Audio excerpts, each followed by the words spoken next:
باز کردن این نفس مجبور میشه باهاش یا مثلا این دیدگاه‌های مختلف رو عنوان این مسئله یک مقداری دقت عملی میشه یا خرجی باش چشم متوجهم. وقتی یه روایتی گفته میشه 10 خط 10 تا عنوان 10 تا شبهه میشه 10 تا جواب میخواد یه ما کار میخواد. بله متوجه.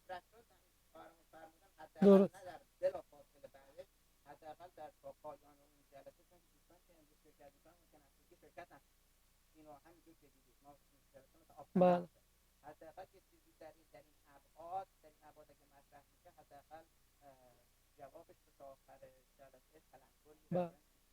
حالا من یه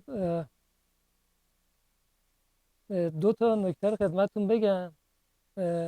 میگن آب دریا رو اگر نتوان کشید بل به قدر ذره باید چشید. یعنی و یه بحث دیگه، حالا یه نکته مد نظرتون باشه وقتی یه چیزی به گوشتون رسید، حالا در همون حدی که در حد لزومه یه چیزی ازش برداشت میکنیم میذاریم احاله میدیم به یه موقع مناسب دیگه که با دقت روش بحث کنیم. بعد یه نکته دیگه هم از یکی از بزرگان حضرت آیت الله مکارم شیرازی درس خارجشون میگه، اصلا یه قاعده دارن میگن کل ما لا یدرک کله لا یترک کله. یعنی هر چیزی که همه‌شو نمیفهمی همه‌شو ترک نکن. حالا اگر شما میخواید در مورد این روایت همه چیزشو بفهمید این سالها طول میکشه و سالها تحقیق لازم داره. ولی خب ما لا یترک کله یعنی همه‌شو ترک نمی‌کنیم، فهرستوار بررسی می‌کنیم. اگر دوستان علاقه‌مندن میشه با دیتیل وارد این جزئیات شد. یعنی از منم نخواد که سانسور کنم، بذارید به گوشتون برسه. بله بله دستون در نکنه.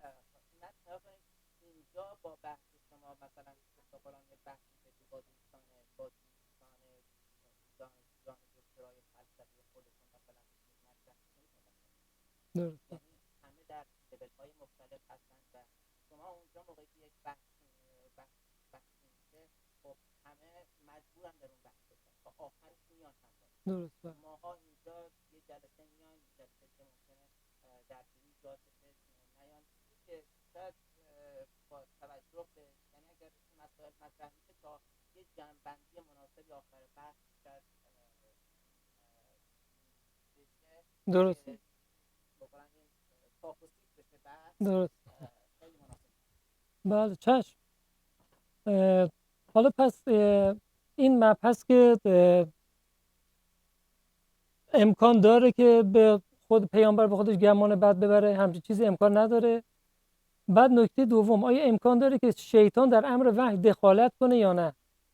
و تسویلات یعنی آراسته کردن اون چیزایی که آراسته کردنه، اون تسویلات خودش رو به پیامبر نشون بده یا نه؟ در اینجا باز دوباره یه دونه افسانه بحث میشه، قرانیق یا آیات شیطانی که این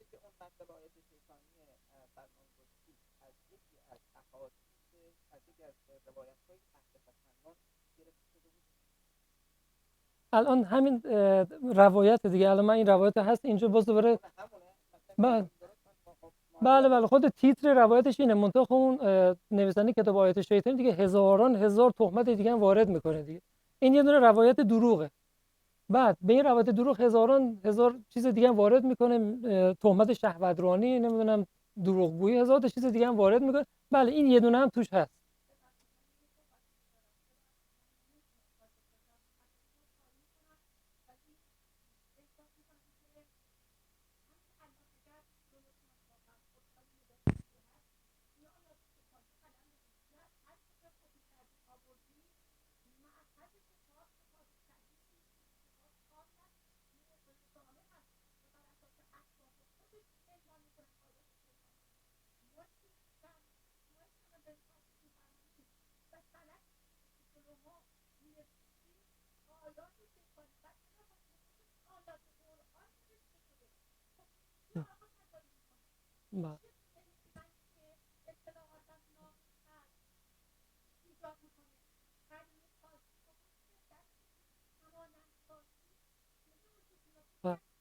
اگه اجازه بدید، بله ببخشید من اگه اجازه بدید بذارید من بحث تموم بشه بعد شما استدلال کنید. من هنوز شما ذهن ما رو خوندید الظاهر.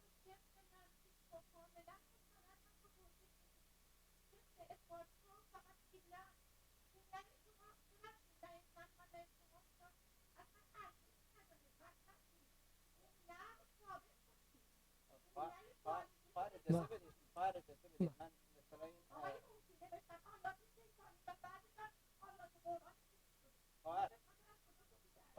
این ببخشید اجازه بده من خدمتتون بگم. من عنوان شد عنوان شد که روی مسائل دقت بیشتری بشه حداقل اجازه بدید این 20 دقیقه بحث ادامه پیدا بکنه. بله.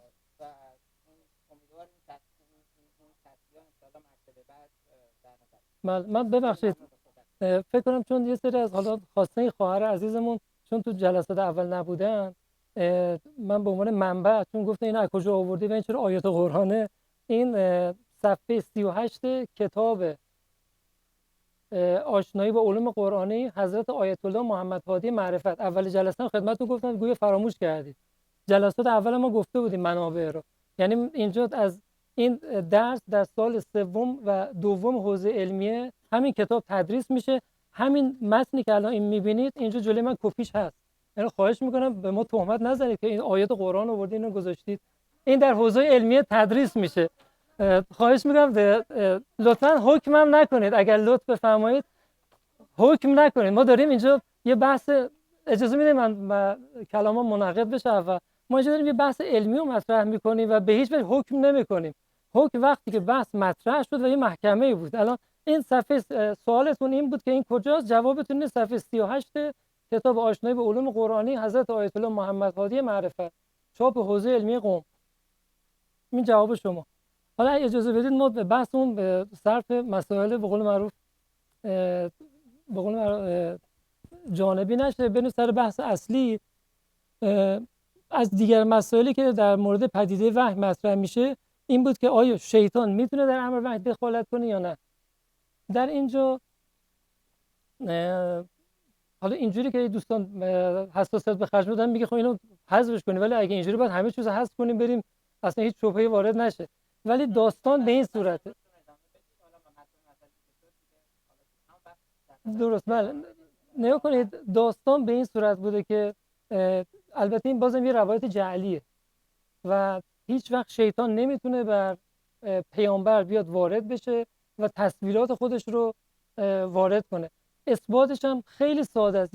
یه حساب 2 تا 14 بسیار ساده است. زیاد دنبال دلیل و روایت نگردید. از من نخواهید من برم یه روایت پیدا کنم که نه این دروغ است. یه روایتی پیدا کنم صفحه 38 نوشته این روایت جعلیه، من صفحه 39 بهتون میگم این دروغ است. اصلا این روایت لازم نداره. عقل آدم میگه وقتی که خداوند قاهر متعال یه نیروی غالبی در دنیاست، شیطان نمیتونه داخل بشه. حالا اگر یکی آدم دلش مریض میگه تو اگر روایت پیدا نکنی این درست نیست، نه آقا این درست نیست دیگه. عقل آدم میگه این درست نیست. اگر شیطان میتونه دخالت کنه در کار خدا، پس اصلا دیگه شما زیرا با همه چی بزنید، هیچ چیزی قبول نکنید. این جواب عقلیش، یعنی زیاد دنبال چیز نگردید. این جواب بفهمید. شما خواستید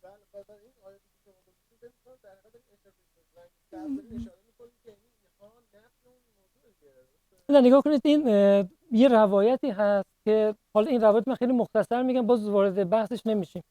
سوره نجم رو که به پیامبر نازل شد در اون روایت میگن در اون زمان در مکه نازل شده، هنوز تعداد زیادی از مشرکین اونجا بودن و ایمان نمیبردن به پیامبر. تو این روایت ادعا میکنه، درست نیست که ادعا میکنه که وقتی که سوره نجم وارد شد و نجم اذا هوا ما ضل صاحبکم و ما غوا و ما ینطق عن الهوا ان هو الا وحی یوحی علمه شدید القوا افرایتم اللات والعزی و منات الثالثه الاخرى. من حالا نگاه کنید تمام این آیات قرآن که خداوند متعال فرستاده خودش میگه اون صاحبکم آدم به قول روز ضالی نیست، از هوای نفسش صحبت نمیکنه، ان هو الا وحی، هیچ نمیگه مگه اینکه وحی از جانب خدا باشه. تمام اینا محکمه، یعنی دیگه حالا نگید دیگه چرا این دلیل بیارید، خودش دلیلش روشنه. حالا در اون روایت میگن خب اینجا شیطان اومد تسویل کرد بر پیامبر و این قسمتی که به صورت سیاه نوشته شده وارد کرده به پیامبر نازل کرده، این قسمت سیاه رو تلک قرانیق الاولی و ان شفاعتهن لترجو. و در اینجا میگه که این لات و عزی و منات که سه تا از بت‌ها بودن که مورد احترام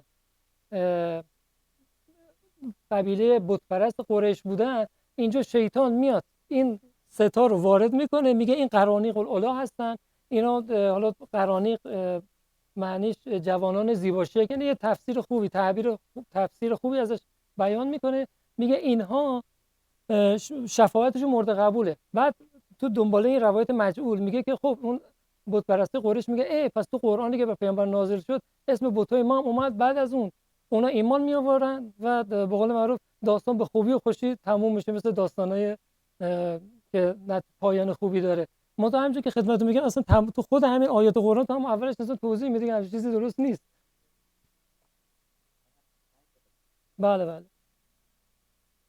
پس اینم حالا چون ابزار دست یه افراد قرار گرفت برای به قول معروف افراد مریض این روایت غلط رو استفاده کردن، ما گفتیم که اینم درست نیست. بعد حالا تمام اینا رو تو مبحث اعجاز قرآن باید مطرح کرد. تو مبحث بعدیه که اعجاز قرآن، تو اونجا مطرح میشه که چجوری ما میتونیم متوجه بشیم که قرآن تغییر نکرده، این چیزا بهش وارد نشده.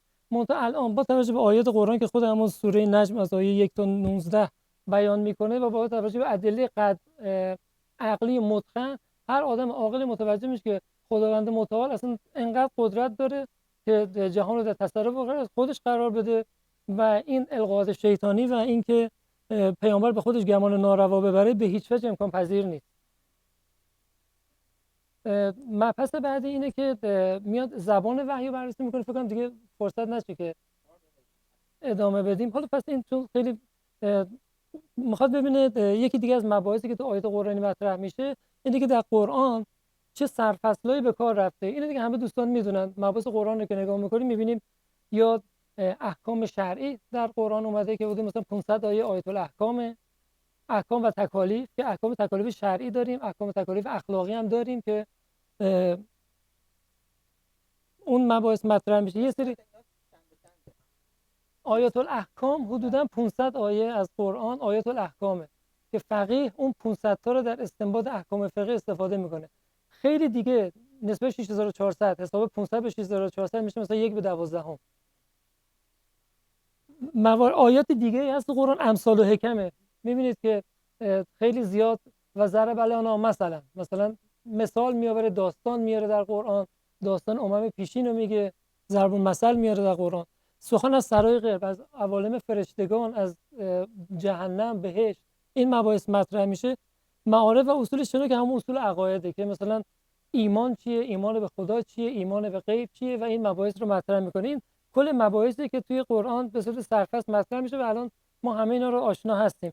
منتها این به صورت یه سرفصلی که نشون میده اون چیزی که به عنوان وحی و پیامبر نازل شد و که قرآن مجیده این مباحث رو شامل بوده. من فقط سرفصل بعدی رو نشون میدم که مبحث دیگه که تو علوم قرآنی مطرح میشه که اینه که این قرآنی که الان دست ما رسیده به چه صورت در پیامبر نازل شده، چه آیه اول بوده، چه آیه آخر بوده، چجوری اینا ترتیبش چیده شده.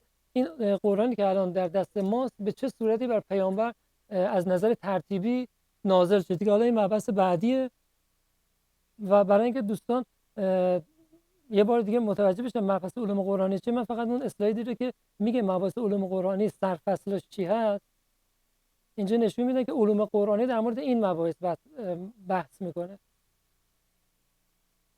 در مورد وحی و این مباحثی که تو علوم قرآنی بحث میشه.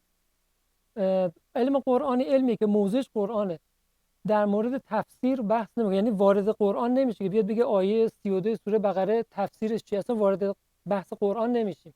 یه بحث بیرون قرآنیه، میخواد ببینید قرآن چجوری جمع آوری شد، چه مباحثی داره، آیاتی که تو قرآن هست همشون میتونیم استناد کنیم استفاده کنیم یا نه، آیاتی هست که پیامبر گفته این منسوخ شده که الان باز اینا رو تو مباحث بعدی مطرح میکنه. مثلا نسخ در قرآن آیه هست که ما بهش نباید عمل کنیم، پیامبر گفته ببین عمل نکنید، یه آیه دیگه اومد که تکمیلش کنید.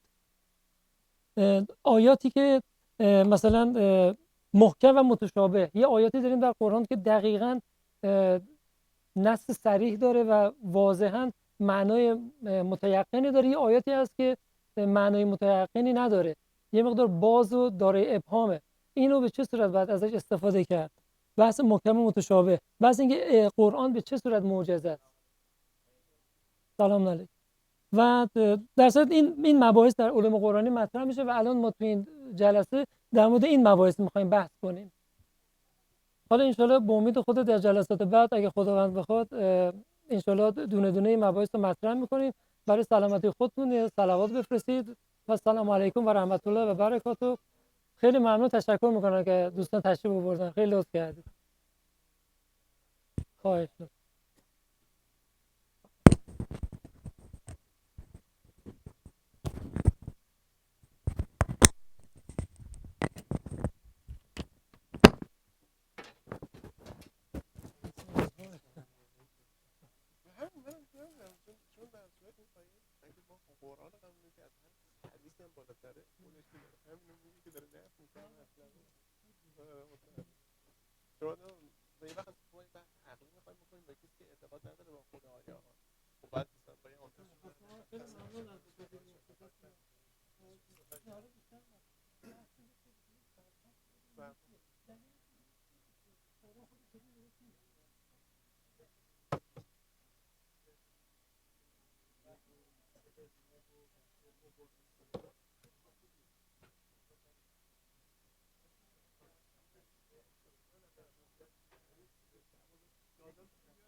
Punch is gone on.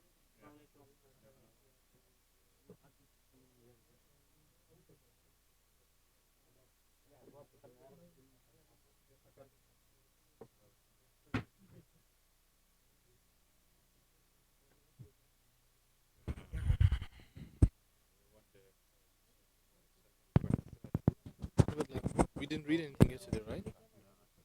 So yesterday was supposed to be the third or 22nd? 43rd. 22nd, okay. We'll just start with 23rd today. Yeah. अगर पीर भाई करे 23rd चल Yeah.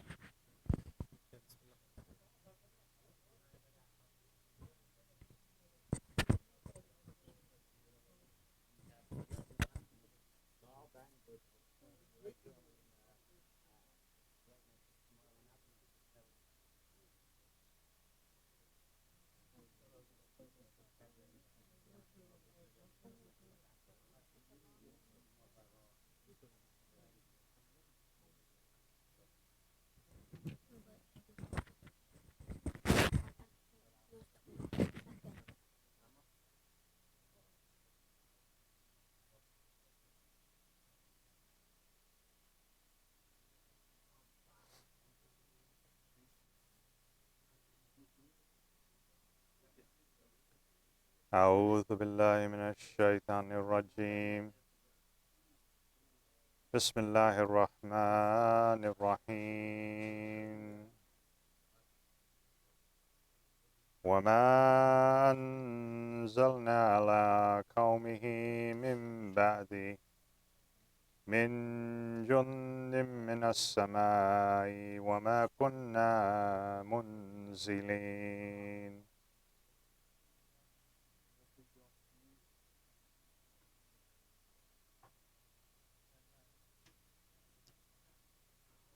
إن كانت إلا صيحة واحدة فإذا هم خامدون. يا حسرة على العباد ما يأتيهم من رسول إلا كانوا به يستهزئون. ألم يروا كم أهلكنا قبلهم من القرون إنهم إليهم لا يرجعون. وإن كل لما جميع لدينا محضرون. وآيات لهم الأرض الميتة أحييناها وأخرجنا منها حبا فمنه يأكلون. وجعلنا فيها جنات من نخيل وأعناب وفجرنا فيها من العيون ليأكلوا من ثمره وما عملته أيديهم أفلا يشكرون. سبحان الذي خلق الأزواج كلها مما تنبت الأرض ومن أنفسهم ومما لا يعلمون. وآية لهم الليل نسلخ منه النهار فإذا هم مظلمون. والشمس تجري لمستقر لها ذلك تقدير العزيز العليم. والقمر قدرناه منازل حتى عاد كالعرجون القديم. لا الشمس ينبغي لها أن تدرك القمر ولا الليل سابق النهار وكل في فلك يسبحون وآية لهم أنا حملنا ذرياتهم في الفلك المشحون وخلقنا لهم من مثله ما يركبون وإن نشأ نغرقهم فلا صريخ لهم ولهم ينقذون صدق الله العلي العظيم.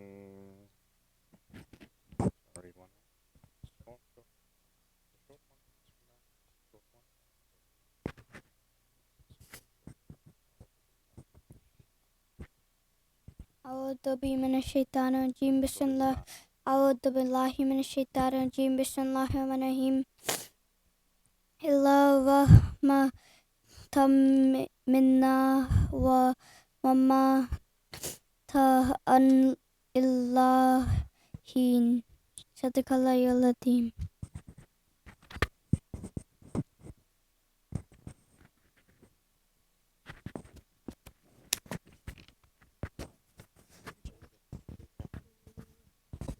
أعوذ بالله من الشيطان الرجيم بسم الله الرحمن الرحيم وإذا قيل لهم اتقوا ما بين أيديكم وما خلفكم لعلكم ترحمون وما تأتيهم من آية من آية ربهم إلا كانوا عنها معرضين وإذا قيل لهم أنفقوا مما رزقكم الله قال الذين كفروا للذين آمنوا أن نطعم من لو يشاء الله أطعمه إن أنتم إلا في ضلال مبين ويقولون متى هذا الوعد إن كنتم صادقين ما ينظرون إلا صيحة واحدة خذوهم وهم يخصمون ولا يستطيعون توصية ولا إلى أهلهم يرجعون ونسخ في الصور فإذا هم من الأجداث إلى ربهم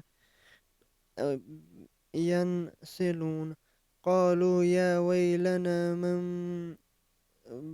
بعثنا من مرقدنا هذا ما وعد الرحمن وصدق المرسلون إن كانوا إلا صيحة واحدة فإذا هم جميع لدينا محضرون فاليوم لا تظلم نفس شيئا ولا تجزون إلا ما كنتم تعملون صدق الله العلي العظيم.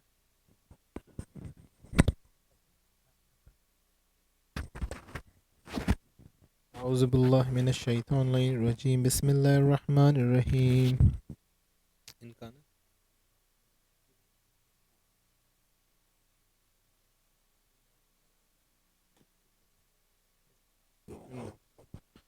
إن أصحاب الجنة اليوم في شغل فاكهون هم وأزواجهم في زلال على الأرائك متكئون لهم فيها فاكهة ولهم ما يدعون سلام قول من رب رحيم وامتازوا اليوم أيها المجرمون ألم أعهد إليكم يا بني آدم أن لا تعبدوا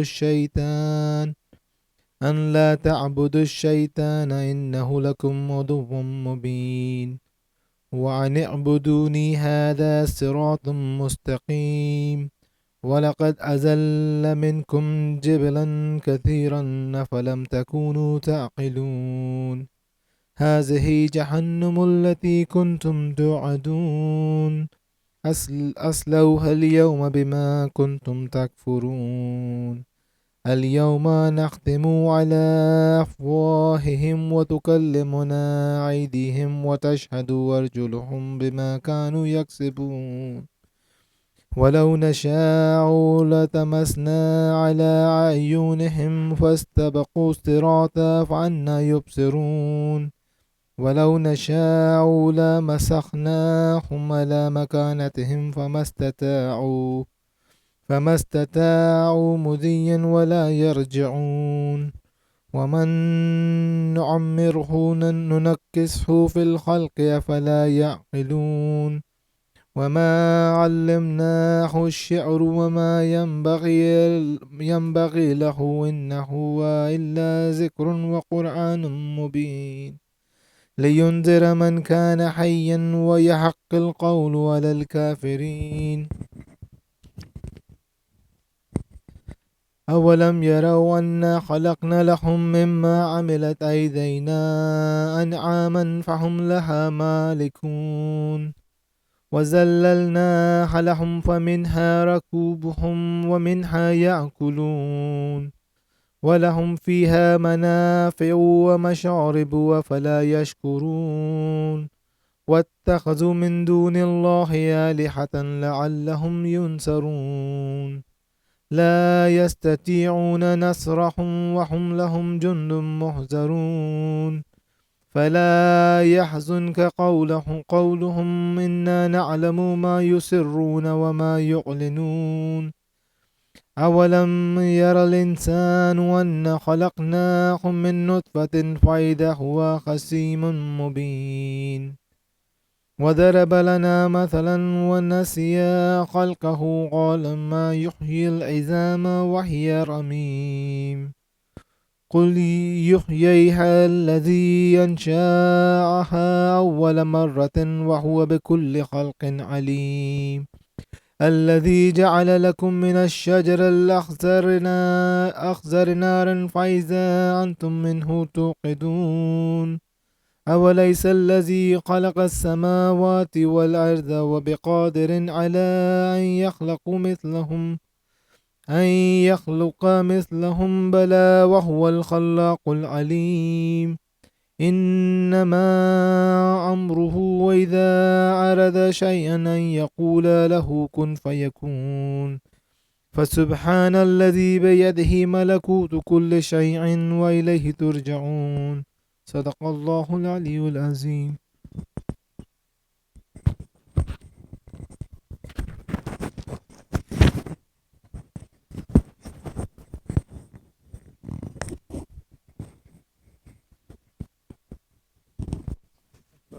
Before I start the tilawat, I have to say something to you guys. First of all, we don't stop on any sign like toy, waqf lazim is a must. So we don't stop over there, we just continue. That is not fair. Because if you do it like that, the meaning of the Quran is wrong. If there is a lam, like there is a one ayah, Bismillah ar-Rahman ayah number 78. Kul yohiya lazi ansha'aha awwala marra. You have to stop over here, then you go for a second. Then wahuwa bekulli khalqin alim.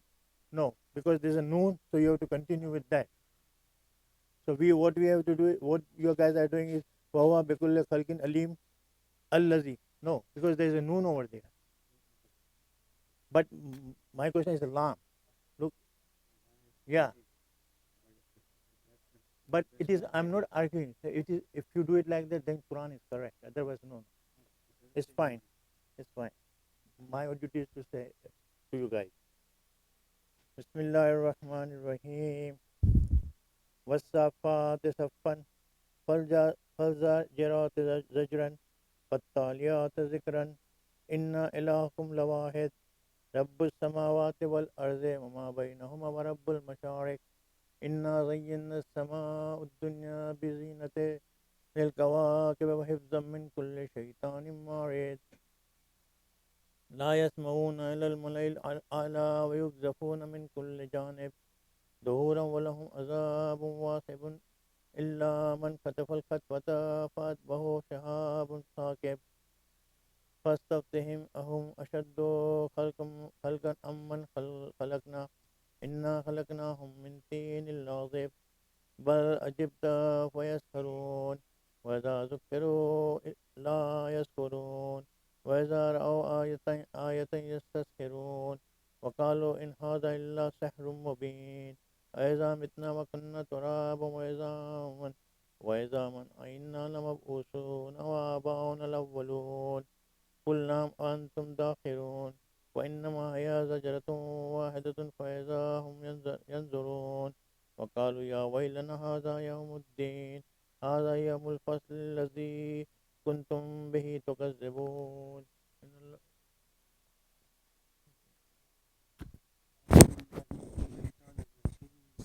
الرحمن الرحيم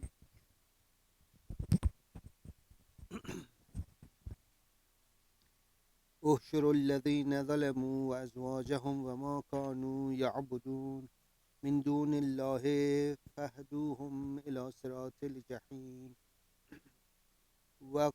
وقفوهم إنهم مسؤولون ما لكم لا تناصرون بل هم اليوم مستسلمون فأقبل بعضهم على بعض يتساءلون قالوا إنكم كنتم تأتوننا عن اليمين قالوا بل لم تكونوا مؤمنون بل لم تكونوا مؤمنين وما كان لنا عليكم من سلطان بل كنتم قوما طاغين حق علينا قول ربنا إنا لذائقون فأغويناكم إنا كنا غاوين فإنهم يومئذ في العذاب مشتركون إنا كذلك نفعل بالمجرمين إنهم كانوا إذا قيل لهم لا إله إلا الله يستكبرون صدق الله العظيم.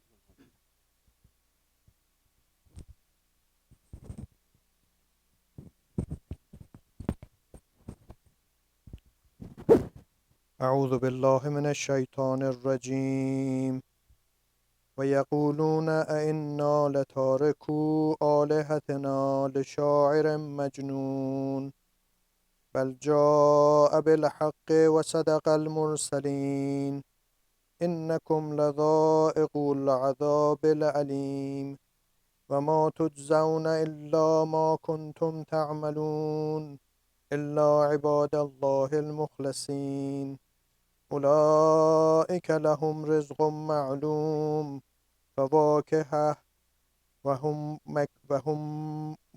مكرمون في جنات النعيم على سرر متقابلين يطاف عليهم بكأس من معين بيضاء لذة للشاربين لا فيها غول ولا هم عنها ينزفون عندهم قاصرات الطرف عين كأنهن بيض مكنون فأقبل بعضهم على بعض يتساءلون قال قائل منهم إني كان لي قرين يقول أئنك لمن المصدقين أإذا متنا وكنا ترابا وعظاما أإنا لمدينون قال هل أنتم مطلعون فاطلع فرآه في سواء الجحيم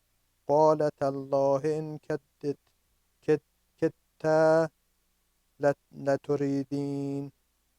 لتردين ولولا نعمة ربي لكنت من المحضرين أفما نحن بميتين إلا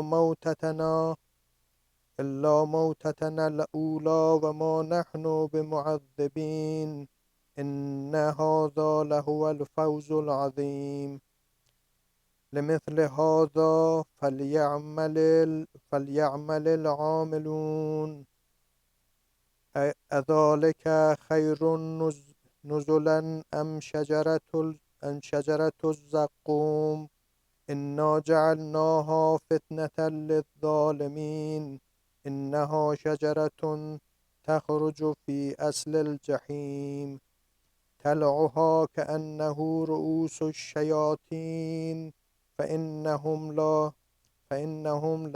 لأكلون منها فمالئون منها البطون ثم إن لهم عليها لشوبا من حميم ثم إن مرجعهم لإلى الجحيم إنهم ألفوا آباءهم ضالين فهم على آثارهم يهرعون ولقد ضل قبلهم أكثر الأولين ولقد أرسلنا فيهم منذرين فانظر كيف كان عاقبة المنذرين إلا عباد الله المخلصين ولقد نادانا نوح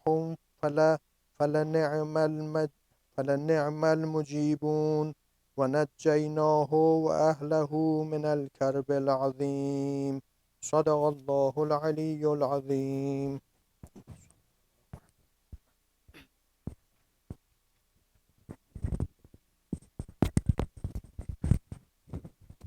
أعوذ بالله من الشيطان الرجيم وجعلنا ذريته هم الباقين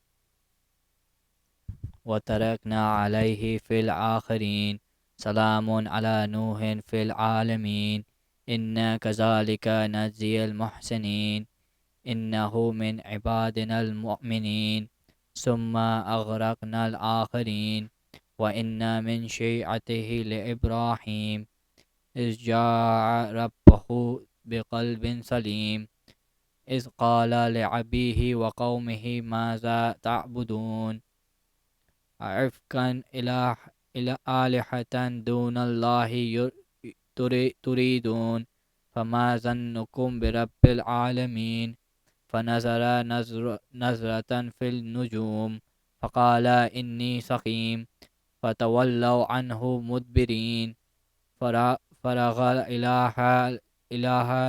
إلى آلهتهم فقال ألا تأكلون ما لكم لا تنطقون فراغ عليهم ضربا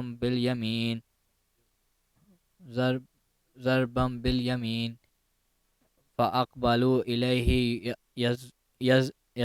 يزفون قال أتعبدون ما تنحتون والله خلقكم وما تعملون قالوا ابنوا له بنيانا فألقوه في الجحيم فأرادوا به كيدا فجعلناهم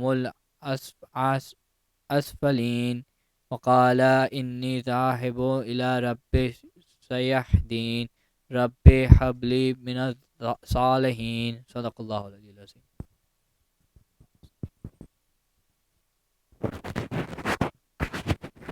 أعوذ بالله من الشيطان الرجيم بسم الله الرحمن الرحيم فبشرناه بغلام حليم فلما بلغ معه السعي قال يا بني إني أرى في المنام أني أذبحك فانظر ماذا ترى قال يا أبت افعل ما تؤمر ستجدوني إن شاء الله من الصابرين فلما أسلم وتله للجبين وناديناه أن يا إبراهيم قد صدقت الرؤيا إنا كذلك نجزي المحسنين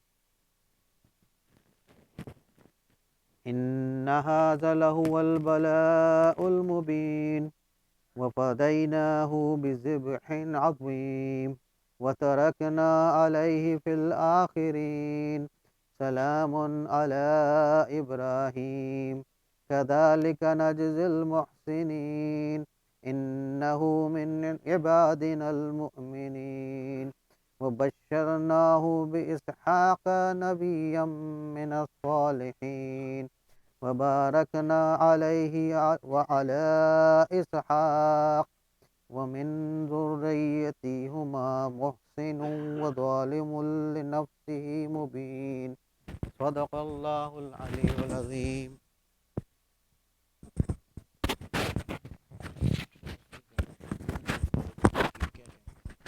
Time, right?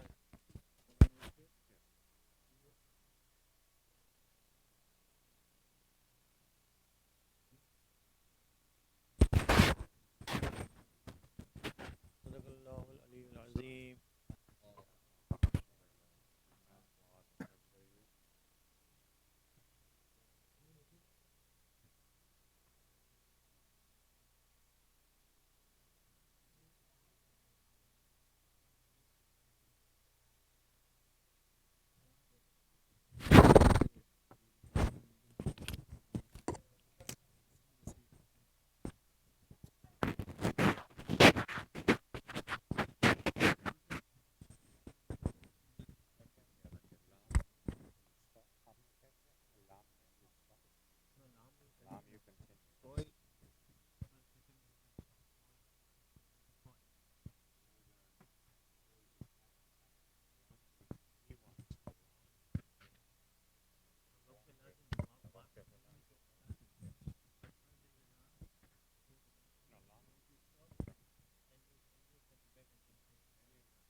Jazakallah. Assalamu alaikum, brothers and sisters. Can you please recite a loud salawat?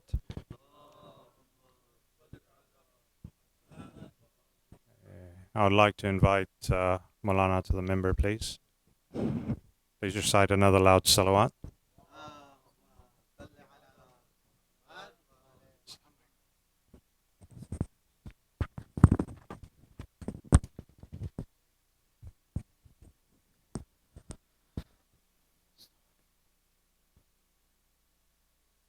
أعوذ بالله من الشيطان اللعين الرجيم بسم الله الرحمن الرحيم الحمد والثناء لله رب العالمين بارئ الخلائق أجمعين باعث الأنبياء والمرسلين ثم الصلاة والسلام على سيدنا ونبينا وحبيب قلوبنا وطبيب نفوسنا وشفيع ذنوبنا أبي القاسم المصطفى محمد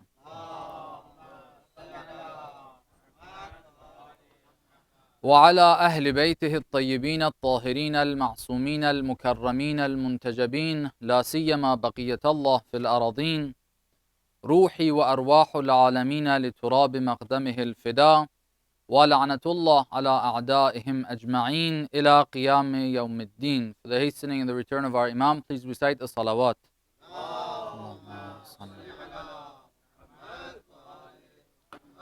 We've been trying to learn from the history of Amir al-Mu'mineen and to take lessons based on the sayings of this beloved Imam and the different khutbahs that we find, the different sermons that we find of this Imam, but specifically and particularly focusing on one, which we have read passages of it on the previous sessions, and we want to continue with that. Just a brief recap so we can understand where we are.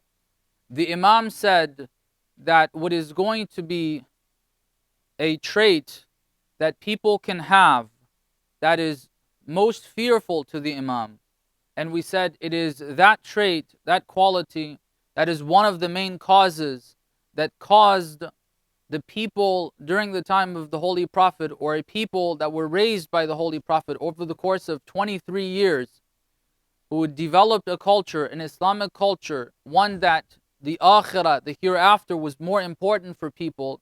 That was the driving force for people. The gradual development of this trait within the people in the society, in the Muslim empire, led to the assassination of Amirul Mu'mineen, and in a sense the inability of this beloved Imam, with all the qualifications he had, being the best servant of Allah, being the most pious person, being the most just person, but also being the most capable in leading and in his political strategies. It did not allow him to lead these people in the direction that he wanted. What it was that caused that was the gradual development of this trait in the community, in the Muslim, amongst the Muslim nation.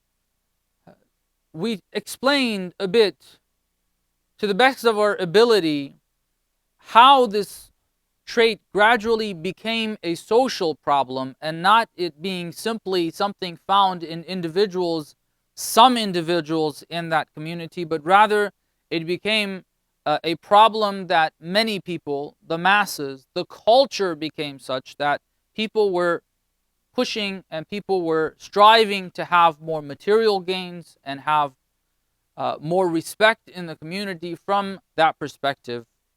And they did many things for that. So one of the things we got from the saying of Amirul Mu'mineen was the development of this trait. But then we started to say, and we started to talk about this, that how is it that ittiba'ul hawa, following desires, is practically going to result in a social setting to the assassination of Amirul Mu'mineen? How is that going to lead to the inability or create an obstacle great enough to prevent the best leader of the world from leading his people in the right direction? How does it practically happen? We said the sermon explains that. What we have already explained is that the ittiba'ul hawa that was mentioned can be described and understood in two different classes of society. You have the oppressed people, you have the people that have been deprived, the people whose rights have been taken and usurped, the ones who the money from the khiraj should have gone to, the way the Holy Prophet had distributed it and used to distribute it. And also the verse of the Holy Quran says why the Holy Prophet and the one that he appoints is supposed to be taking control of the anfal, of the fay, is to, in order to make sure that this wealth that's coming in is not going to be circulating amongst the rich and create a rich and wealthy class, and the rest of the people don't get any of that or get very little of that. So these people, they have the or this trait of ittiba'ul hawa has become part of them as well. They are also trying to get more benefits from this dunya. That's what drives them. If you tell them that you're going to get so many gold coins, if you're going to get so many dinars, so many dirhams, that will drive them to do something. But if you say that this is rewarding for the hereafter, you'll have less people joining them. That's what had happened at that time. It was a social problem. It had developed into a social problem. But when you have the government of Amirul Mu'mineen in place, when you have Ali ibn Abi Talib, the most just person, when you have him ruling, obviously he's going to give these people more of the share of the dunya, and therefore they should be liking it. What happens that they are not willing to go and follow through with what the instructions of Amirul Mu'mineen are? They weren't coming to the battle. It wasn't only Talha and Zubayr. There were thousands of people that joined Talha and Zubayr. Why did they? If they would have thought about it for a second there, they would have realized that Amirul Mu'mineen, Ali ibn Abi Talib, was much better for them than any of these people. they wouldn't have gone and fought for those people against Amirul Mu'mineen.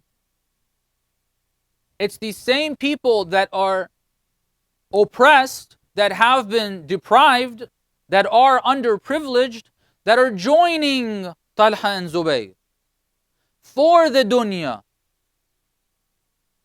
If they would have thought about that, they should have realized that even if they're looking for their own worldly desires, they shouldn't put their lives on the line for Talha and Zubayr. But they were. If people in Sham realized who Ali was and compared him to Muawiyah for their own worldly desires even, they should have agreed to the government of Amir al-Mu'mineen instead of Muawiyah. But you see 70,000 joining Muawiyah, but with Amir al-Mu'mineen there's only 40-something thousand that join him in the Battle of Siffin. What happens that you get these people that are underprivileged to come, and we said Amir al-Mu'mineen explains that. We talked about that passage of the khutbah, the sermon, where Amir al-Mu'mineen says, when these fitnas begin, when people want to push people off course, one of the ways you can know fitna, there's many different ways that it has been described in various sources. One of the things we have is in Surah Al-Baqarah. Allah subhanahu wa ta'ala, when He talks about a particular incident where people were asking Him about يَسْأَلُونَكَ عَنِ الشَّهْرِ الْحَرَامِ قِتَالٍ فِيهِ. They ask you about the respected months, the Ashhur al-Hurum. There were certain months that from the time of Prophet Ibrahim, God had instructed people, during these months you are not supposed to fight. You're not supposed to engage in battle. And so the question that is raised in this verse is about that. They ask you about those months. Say, it says, قُلْ قِتَالٌ فِيهِ كَبِيرٌ. Qital in these months is a very wrong thing. It's a great sin. Why that question was raised, I don't know if I mentioned it here, but we've talked about it before. It'll take time for me to explain that. I want to get to that.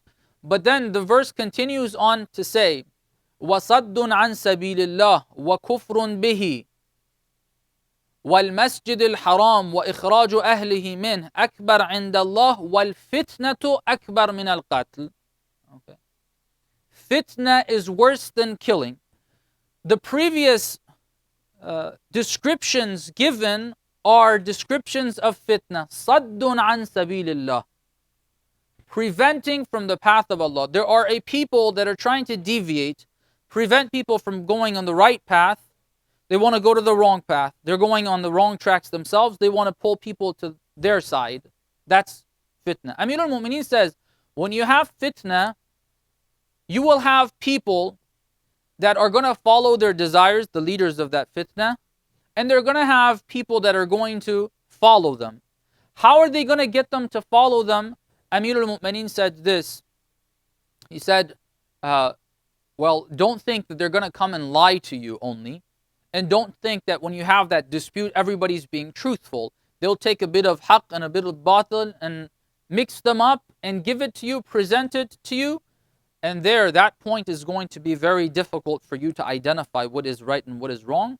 And then it said that istawla, at that point, shaitan is going to be able to take his people in the wrong direction and in the direction that he wants. And God is going to take his people in the right direction. That's a very quick rundown of what the hadith said. But we want to explain this and understand this a bit better. Understanding the context. There is one component that we haven't spoken about in that history. We talked about believers at the time of the Holy Prophet, how they developed from being people that know nothing but their material existence, know nothing but their desires.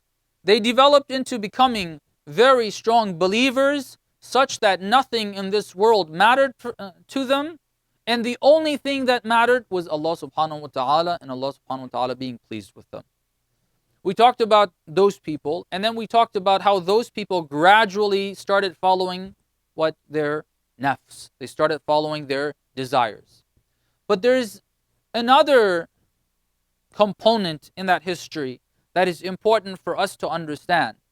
If it was only these people, people like Talha, people like Zubayr, people like even the wife of the Holy Prophet, al-Mu'mineen Aisha, as she is referred to by Amir al-Mu'mineen himself, if it was just her, if it was the other companions that joined them, because there's other companions that joined them as well, if it was only Abu Musa al-Ash'ari and others, you wouldn't have had what happened at the time of Amir al-Mu'mineen. The picture is incomplete. If we leave it at that and say, okay, it's just these believers that move towards following their desires, and that itself, in and of itself, just led to what transpired after that, we've given an incomplete picture. There's something else that needs to be understood there. What is it? What it is that there's an enemy of Amirul Mu'mineen, Salamullah alayhi, that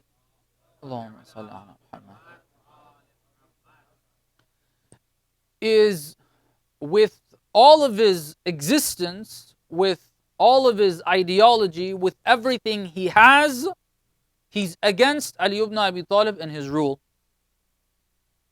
And he wants it for himself.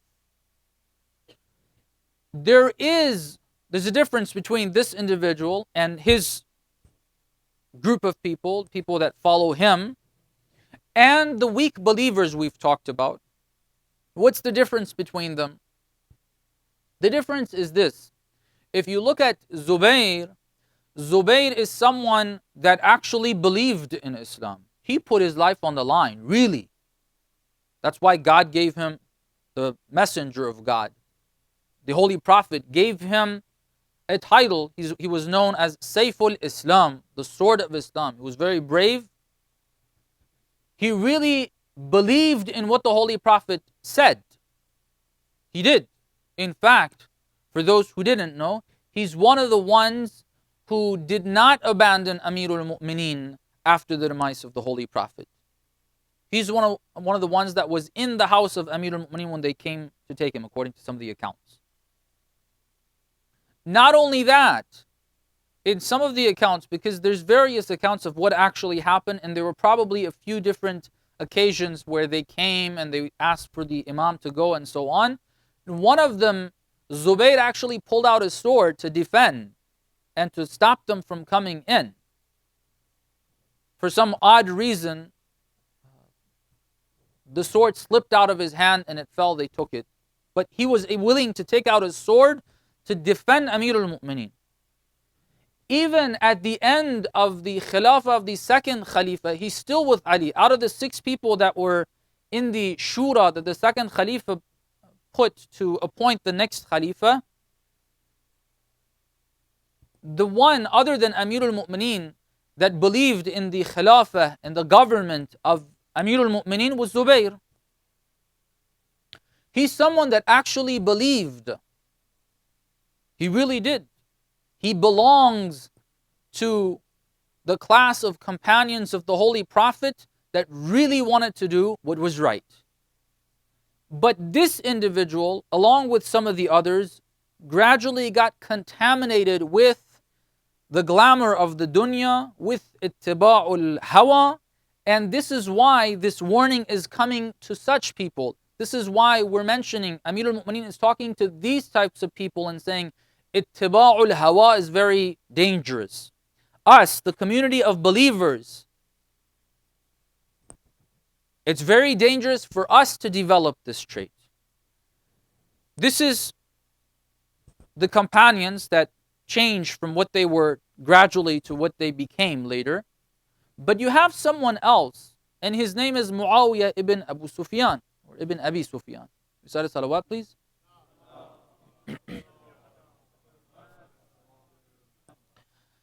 This man is not a believer that wanted to do something that is right and somehow later on got caught up with the glamour of the dunya, ittiba'ul hawa, and so on and so forth. No. He, from the beginning, accepted Islam because he saw that was the only way to live through that time Islam was gaining power and authority, his father realized that they don't stand a chance. If they decide to fight the Holy Prophet, they are definitely going to lose that battle. They will lose their lives, or at the very least have no position, no say in the government of the Holy Prophet. So in order to save themselves and to create an image for themselves, they decided to accept Islam verbally. It never penetrated their hearts. When the captives of Karbala went to Sham, these are some of the things that the lady Zainab salamullahi alayha says to Yazid. You guys never believed. You are the tulaqa. We have someone like Muawiyah ibn Abi Sufyan. Muawiyah ibn Abi Sufyan, brothers and sisters, it's important for us to very briefly understand what his situation, what his circumstances, and what his position at that time is, so that we can understand how things happen from there on. Muawiyah was someone that was not given important positions by the Holy Prophet. After they became Muslim, after the conquest of Mecca, they were given certain positions by the Holy Prophet, but it wasn't anything serious. For example, Abu Sufyan was sent to collect zakat. He did give him a position, but it wasn't a very serious one. And even that was done for very strategic reasons. It seems the Holy Prophet wanted to send him out of Medina. So during the time of the demise of the Holy Prophet, that very crucial time, this shaitan would not be there in Medina. So he was sent to collect zakat. On one hand, he was given a certain level of respect to try to get his heart maybe to open up to Islam. At the same time, keeping him out of Medina for the best interests of Islam. They were not given key positions by the Holy Prophet. The first Khalifa also didn't give them key positions. But after Sham was taken from the Romans, the older brother of Muawiyah, Yazid ibn Abi Sufyan, was given the governorship of Sham. This is the first position we see that they get. Bani Umayyah, they get the first position in Sham. And from that point onwards, they are building their influence in that region. They give the people of Sham the type of Islam that they want, which that itself is a long story that we would have to understand how they were able to do that, give them the Islam the way they wanted. And there's a lot of lessons to learn from that. But that's the first position, key position that they had. When Uthman became the Khalifa, the Umayyads started gaining more and more power and influence. Yazid died during the time of the second Khalifa. His brother Muawiyah became the governor of Sham during the time of the second Khalifa, by the order and the command of the second Khalifa. Of course, he was appointed by his brother Yazid, but Umar approved of that. So anyhow, this was the start. See, they went from a point that they lost all of their political power during the conquest of Mecca, and they had to accept the government of the Holy Prophet, led by the Holy Prophet, and under him great believers such as Amirul Mu'mineen, who is above and beyond all, and then after him the rest of the good companions of the Holy Prophet. He had to take that government. It was very painful for him, but they had to take that. They had no other choice. They moved from that, having zero political influence, to gradually moving up the ranks and gaining political influence until at this point when Muawiyah is in the situation where the third Khalifa has been assassinated, he has a lot of power, he has a lot of influence. Amr ibn As was not born a follower and a companion of Muawiyah ibn Abi Sufyan. He joined him later on. How did he join him? Muawiyah started gathering the people that he wanted from within the Islamic empire. Whoever he thought was beneficial for him, he started getting them and bringing them to Sham. And people would go and they would do different things. Now, understanding this enemy of the Holy Prophet and later on of Amir al-Mu'mineen, this element is extremely important in understanding what transpires. Why? Because when Talha and Zubayr have an issue with the way Amir al-Mu'mineen is giving positions to people, he was giving the governorship of Kufa to one person, Basra to the other, and other regions such as Yemen, Egypt to different people, and they were not getting a share of it. When it came to the distribution of the fay or the funds that had come in, the khiraj that was supposed to be distributed, Amir al-Mu'mineen said this is supposed to be distributed equally. When they started having these issues, yes, they had issues with the way Amir al-Mu'mineen was dealing with things, but that wasn't the only reason why they did what they did.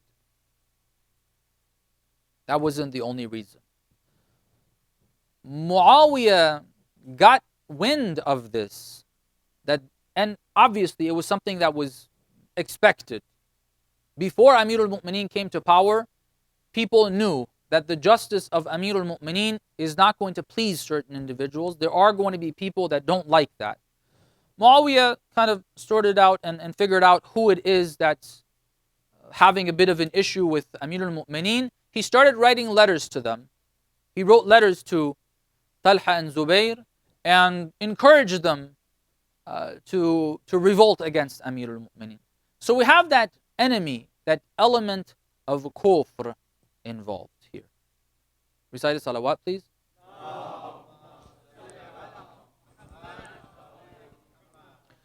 Kufr comes in as the enemy of Islam and wants to take things back to where they were before Islam. This is what we have. In other words, if we really want to understand the scene of what happened at the time of Amir al-Mu'mineen in the 4 years and 9 months, you have to understand it in this way: that the son-in-law of the Holy Prophet, the cousin and the brother of the Holy Prophet, the Khalifa of the Holy Prophet, on one hand is trying to lead the believers towards haqq, and they have shortcomings, his followers have shortcomings, yes, that's all there.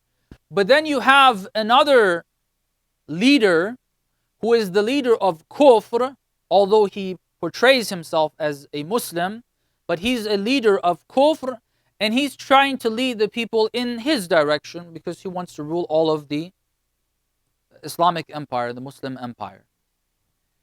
It's important to understand it in that way. You shouldn't understand it in this way that, yeah, Amir al-Mu'mineen was trying to do things and then people just haphazardly all of a sudden decided that they don't want to agree with Amir al-Mu'mineen. All of a sudden these people decide that they want to fight against the Imam. They didn't do that against the previous khulafa, although they didn't like them. They didn't like all the decisions that were made by previous khulafa, but they didn't start fighting them. Even with the third Khalifa, a lot of things happened before there was an actual fight and they went and killed the Khalifa. They didn't just go and gather an army. Especially Talha and Zubayr, they weren't the ones that did that. The ones who led the rebellion against the third Khalifa were people like Malik al-Ashtar. He was one of the people that led that rebellion against the third Khalifa. They were complaining, they were seeing that people like Abu Dhar al-Ghifari was being killed. He was basically sentenced to death when he was sent in exile in a desert. That was gradual death. People were upset. Believers were upset. They led the rebellion in that way. People like Talha and Zubayr, they didn't agree with what the third Khalifa was doing because some of the ways he distributed things, they were getting a share more than what they should have Islamically, but they weren't getting the same share that people like Marwan were getting. They were getting jealous. See, when you have that movement towards the glamour of the dunya, everybody has those amal, has those wishes.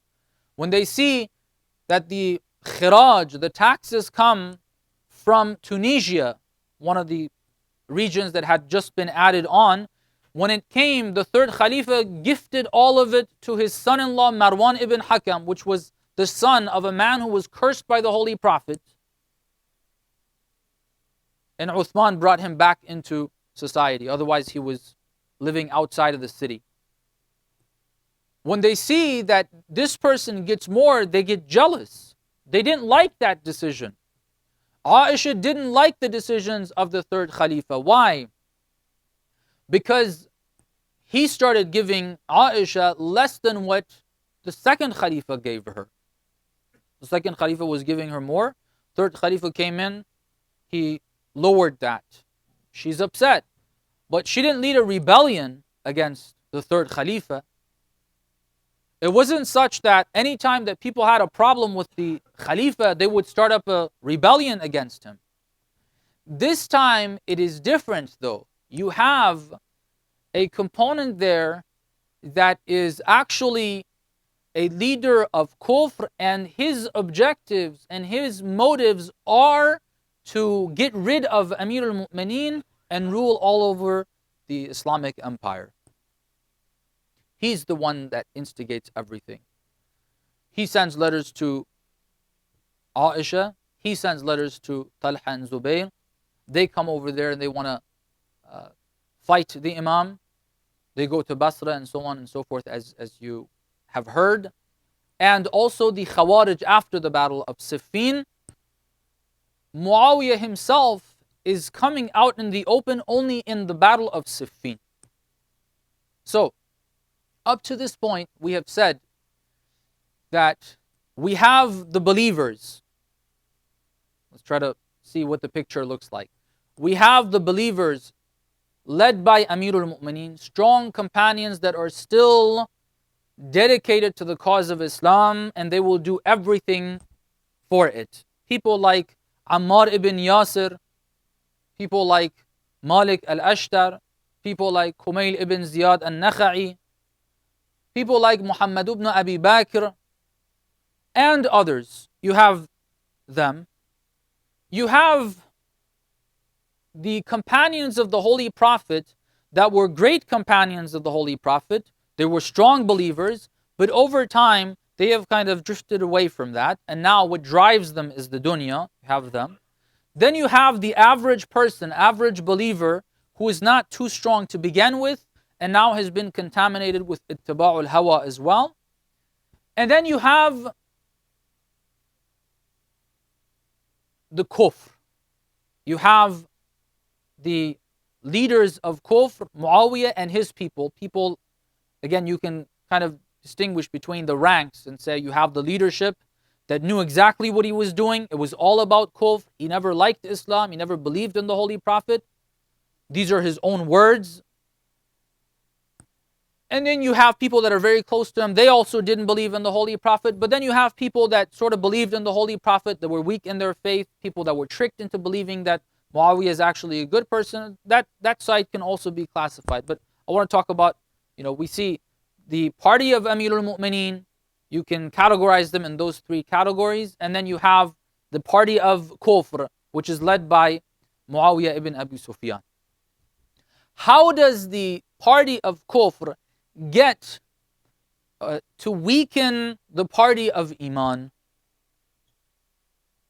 Let's not forget, I mentioned this in one of the previous sessions as well.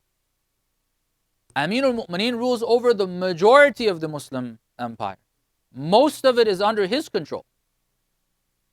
From Azerbaijan to Khorasan, to Yemen, to Bahrain, to Egypt, to Tunisia, Iraq, all that's controlled by Amirul Mu'mineen. Sham is the only region that's controlled by Muawiyah ibn Abi Sufyan.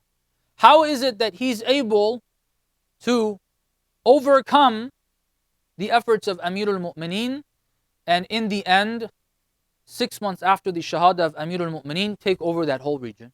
How does he do that? What happens here? There is another element that we need to understand that very seriously involves all of us,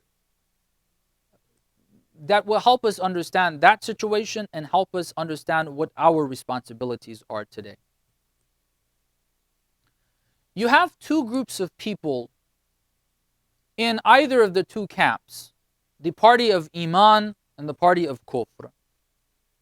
What are these two groups?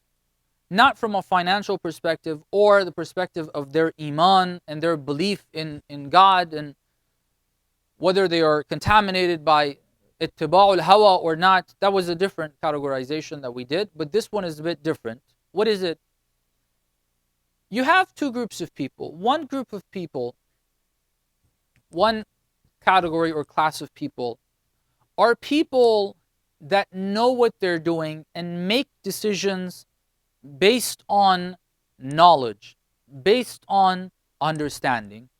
They analyze the situation, they read the news, they figure out what is going on, and they make decisions based on that. In both camps.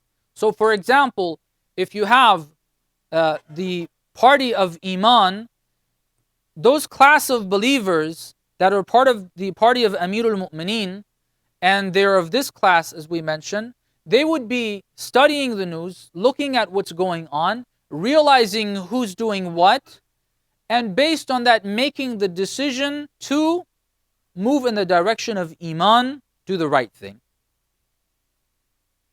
On the party of Kufr, on the other hand, you have those individuals that know exactly what they're doing.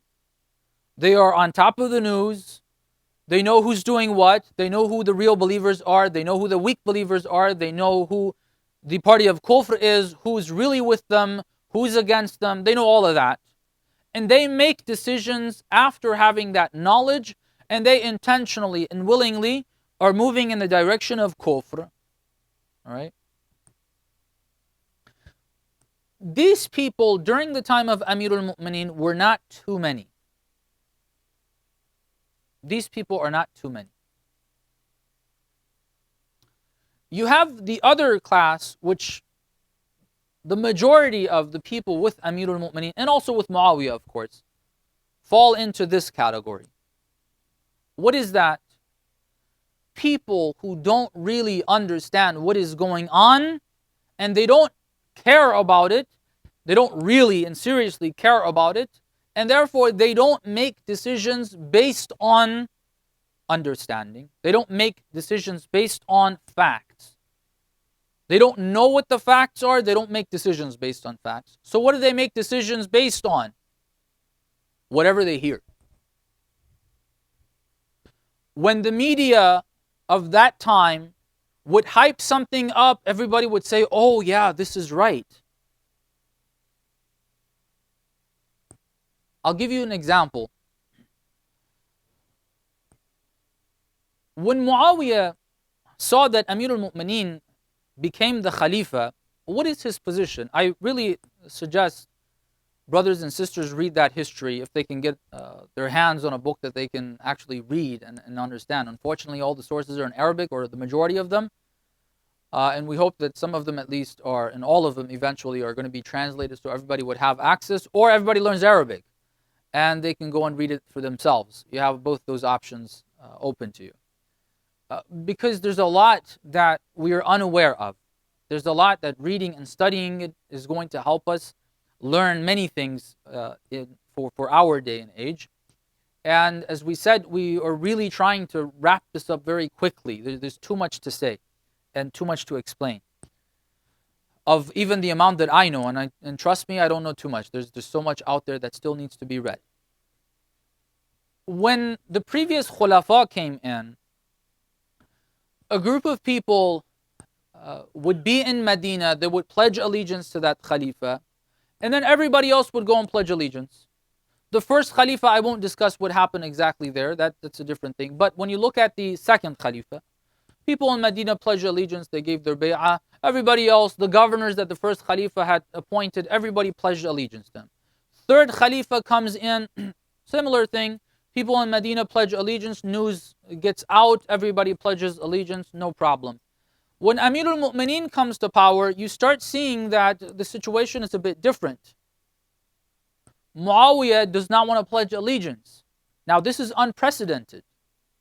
This is unprecedented. The majority of people, whether in Medina, outside of Medina, as we said, I won't repeat all the regions that are under the control of Amirul Mu'mineen, everybody's pretty much on board with Amirul Mu'mineen.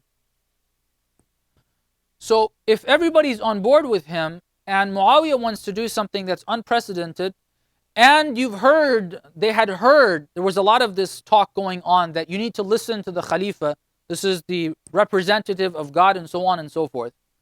It was something that they thought is an obligation religiously for them to follow. So knowing all of that, how could Muawiyah even stand up and say, look, I'm not going to pledge allegiance, I'm not going to accept your rule? And for it to be justified, look, don't forget, when leaders want to move masses in a certain direction, they need to have public opinion with them. They need to have that. Without that, they can't proceed. And this tells you the power of people. People don't realize the power they have.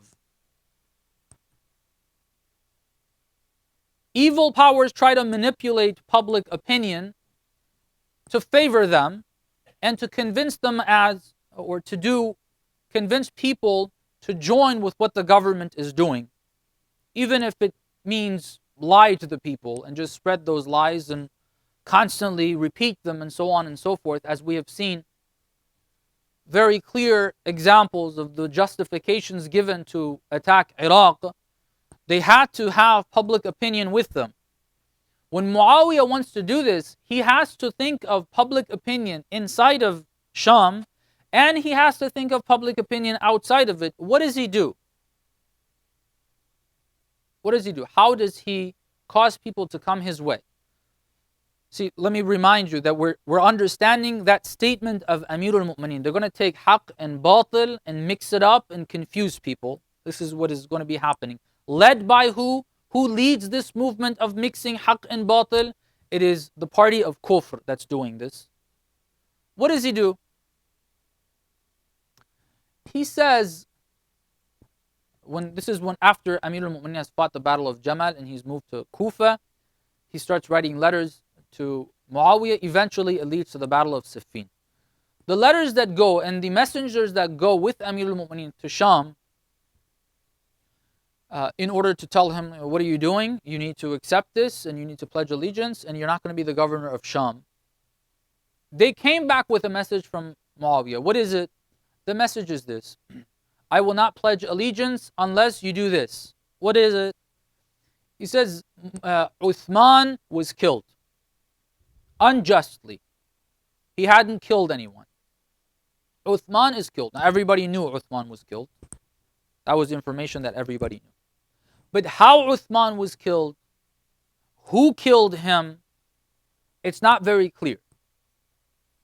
A number of people went to his house, and the end result was, and the name is there, but now it's recorded in history who exactly it was that delivered the blow at Uthman that ended his life. That's been mentioned. But even that isn't replicated, or it's not seen in historic sources as frequently as, for example, you see Ibn Muljam being clearly the one who assassinated Amir al-Mu'mineen. It's not as clear. So that scene and what exactly happened is not clear, number one.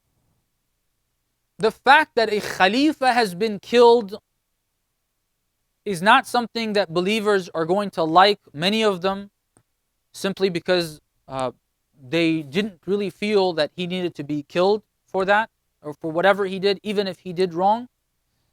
And it's not just a regular believer. They were seeing this as a Khalifa of the Holy Prophet getting killed, so they didn't like it. Muawiyah started saying, like, look, the third Khalifa has been killed, number one. Secondly, Amir al-Mu'mineen had a share of that. This is a lie, a blatant lie. Thirdly, the killers of the third Khalifa have not been brought to justice. They haven't been brought to justice. If Ali brings them to justice, I will pledge allegiance. When you look at that, when you hear that, what do you think? What comes to mind? There's a number of things that should be said. Firstly, and in a sense, most importantly, was Muawiyah really truthful about this? Did Muawiyah really care about the killers of Uthman coming to justice, being brought to justice? Was it such that if Amirul Mu'mineen would have said, okay, if that's your demand, here you go. Here's the guy, we'll kill him. Avoid everything that's going to happen. If he really wants this, it's his relative, it's one of Banu Umayyah, and he wants the murderer, the killer, to be brought to justice. Okay. Even if it's not justice, let's just do this. Because that's another thing. I don't want to get into that. Whether it was just to kill Uthman, it wasn't justified. Should the killer have been brought to justice by killing him or not? I don't want to get into that. Let's just say, okay, if Amir al-Mu'mineen would have killed the murderers of Uthman, would that have ended it? The answer is no. That was an excuse. That was an excuse that was being used. It's not really genuine from Muawiyah that he cares about Uthman. Do we have evidence of this? Yes, I will explain. That's the second point. But before I get to that, we need to understand this. A lot of us are very naive. A lot of us, unfortunately, are out of the two categories of the party of Amirul Mu'mineen, we fall under the second one. People who are uninformed, unaware, naive. When we're naive, what happened to Amirul Mu'mineen is going to happen. Because the party of Kufr is going to come and mix haqq and batil. The unaware and naive people are going to be confused and thinking, oh, that sounds better, let's follow that. One day they'll fight Muawiyah. Next day they'll join him. Naive people, uninformed people. When you're confused, you have that issue. When the party of Kufr comes in and wants to move the people from following Amirul Mu'mineen and getting everybody to come on his side, he's going to do this. He's going to mention things that are simply excuses. They're not genuine. I don't know why this is the only example that's coming to my mind. It's probably not the best example for all of us to understand here. But I'll try to mention other examples as well. But it's something that you've heard in the news. This is something that belongs to this day and age. The nuclear issue that is the conflict between the Islamic Republic and the West, the 5+1, and all these negotiations are going on, this is really an excuse. The problem that the West has, the Western powers have with the Islamic Republic isn't that the Islamic Republic is going to develop nukes.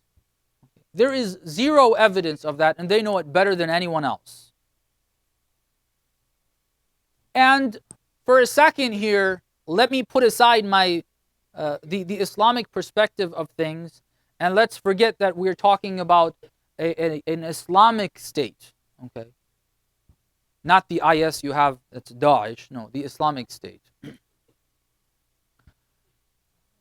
Let's put that aside. Well, if you have an emerging power, and what's going to give you the power to be able to fight against your opponent is going to be developing nukes, then it's only logical for you to develop them, and you're going to do that, and you're not going to let anybody stop you.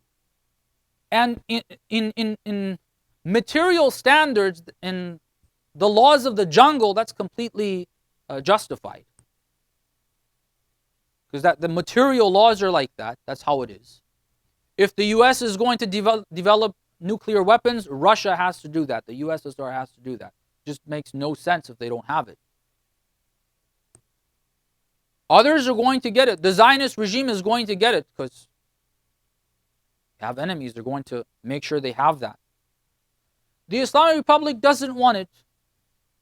All of the things that you see on the media against the Islamic Republic about this whole nuclear issue, all of that is an excuse. For 35 years before they had the nuclear technology developed within the Islamic Republic, you had the same sanctions, even worse. You had a war that was imposed. The Ba'ath Saddam fought against the Islamic Republic. It's an excuse. Enemies of Islam are going to say things, but they're going to lie about their motives. It's an excuse. Weapons of mass destruction in Iraq was an excuse.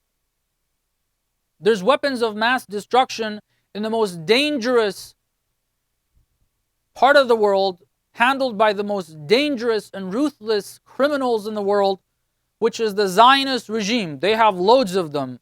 It's not a problem to have it there, but weapons of mass destruction in Iraq become a problem. It's an excuse, brothers and sisters.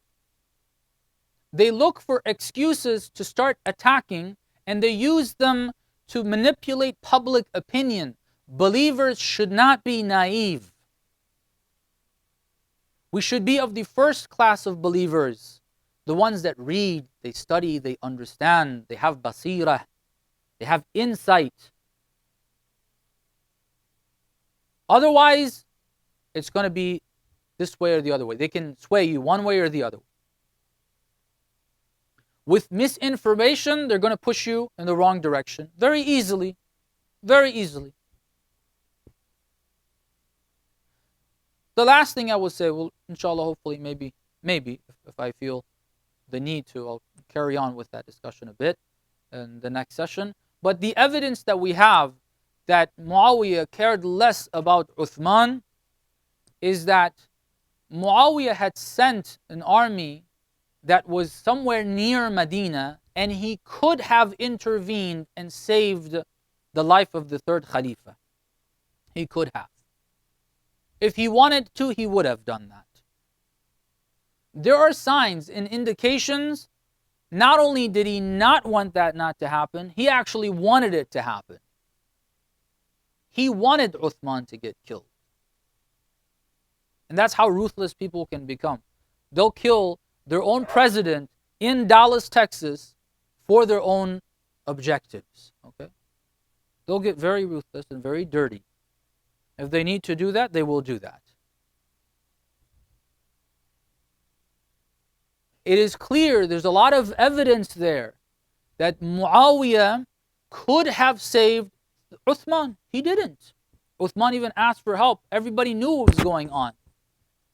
People came from Egypt, they came from Kufa. You couldn't come from Sham. You knew what was going on if you really cared about Uthman. And it did look like this is pretty serious, because there's a lot of events that led to that. I don't have time to explain that, but it was clear this was going to happen. If he wanted to, he could have. So, in brief, to wrap this up, the party of Kufr, brothers and sisters, is going to come and create confusion.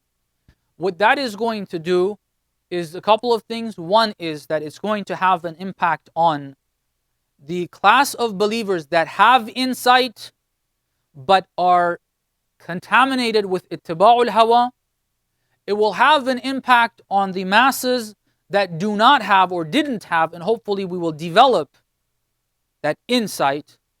People who don't have that insight, this confusion that is created by a'immatul kufr, by the leaders of kufr against the movement of haqq, is going to confuse them and cause them not to support the movement of haqq, and gradually lead to what we see at the time of Amirul Mu'mineen. We pray that Allah subhanahu wa ta'ala gives us the tawfiq to hopefully clarify that last bit a bit more with more examples in tomorrow's session, inshallah. Oh Allah, We ask you on this night, the beginning of the night of the 23rd, which is Laylatul Qadr, that you bless all of us with the coming of the Imam of our time, inshallah. Even we hope and pray that it's this year, inshallah. We ask Allah to help us become His true companions. We ask Him to prolong the life of and protect all those helping the cause of Islam, especially the Maraja and especially the leader. We ask Allah subhanahu wa ta'ala to forgive us all of our sins, to grant all of us and all believers their needs, their requests, cure all the ill, and relieve all the people of the world of the oppressions they're facing. بالنبي وآله رحم الله من قرأ الفاتحة مع الصلوات.